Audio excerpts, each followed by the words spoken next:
We've had one of those days where it's almost impossible to leave your bed, either because you didn't get the recommended 8 hours of sleep, or maybe your bed is way too comfortable to leave, or perhaps it's even both. A good night's sleep is critical for your good health. A survey done of more than 440,000 Americans find that about 65% of adults get a healthy amount of sleep, or at least 8 hours each night. While, on the other hand, approximately 35% of Americans get less than 8 hours of sleep per night, according to the survey. Now, can you guess who primarily make up that 35%? College students. College students in America are sleeping less now. And chances are, we've been through it before.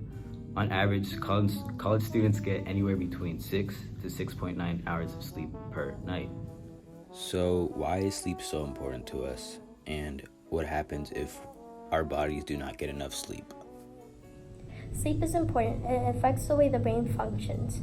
With enough sleep, it can help improve learning, problem solving, and decision making. If you do not get enough sleep, it can alter parts of your brain, causing you to have trouble problem solving and controlling your emotions. This can affect people in school, causing them to get lower grades and feel very stressed. Sleep can also affect physical health. Without enough sleep, it can increase chances of becoming obese. Sleep helps balance hormones that make you feel hungry. Without enough sleep, it can increase levels of ghrelin and causing levels of purine to go down, causing you to feel hungry than usual.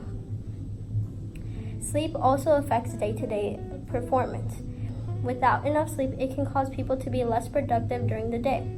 Lack of sleep can cause microsleep. Microsleep is moments of sleep that happen when you are awake. Microsleep is very important because people are not aware of it and are not able to control it. Microsleep can be very dangerous and perhaps even fatal, especially if you're driving behind the wheel. But what also causes fatal crashes is drowsy driving. That's when the driver is too tired to operate the vehicle. Drowsy driving decreases the driver's alertness, time, and judgment. According to the AAA Foundation, 16.5% of fatal crashes are a result of drowsy driving. So if you ever just get off from work and you work the night shift or you close very late, please make sure you can operate your vehicle safely. If not, just call somebody to pick you up. It's better to be safe than sorry. A couple days ago, I went 24 hours without sleeping, trying to do homework, and during school I was there physically, but I felt like I wasn't there mentally.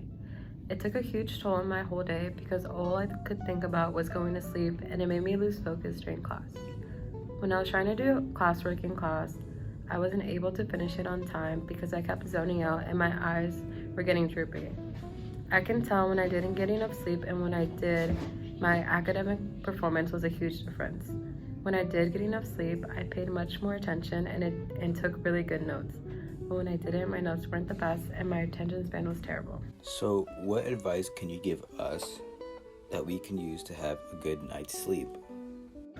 Alright, to get a good amount of sleep, you can follow some ways. The first way you can follow, like the studies showed, that you need to go to bed at the same time every night, even on the weekends. Also, do not eat heavy meals or drink alcohol within 2 hours of going to bed.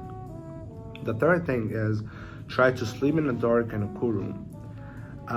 Only use your bedroom just for sleeping. There's a lot of people using their bedroom for watching TV, but your bed is definitely not a good place for food. Try to exercise and do regularly exercises. The sixth thing is cut caffeine after the midnight, like after 2 p.m. I know there isn't no one doing that stuff, but if you want to get a good, healthy sleeping, try that. What can also make sleeping difficult for you is the exposure of light. So try to expose yourself to bright sunlight in the morning, while during the nighttime, avoid bright screens within 1 to 2 hours before your bedtime. But since that's impossible to some people, what can also help is shifting to night mode on your phone so the light isn't as harsh. This is why sleep is important. These are the reasons why sleep is very important as fellow college students. Thank you for watching. Have a good night. That's it. That's it.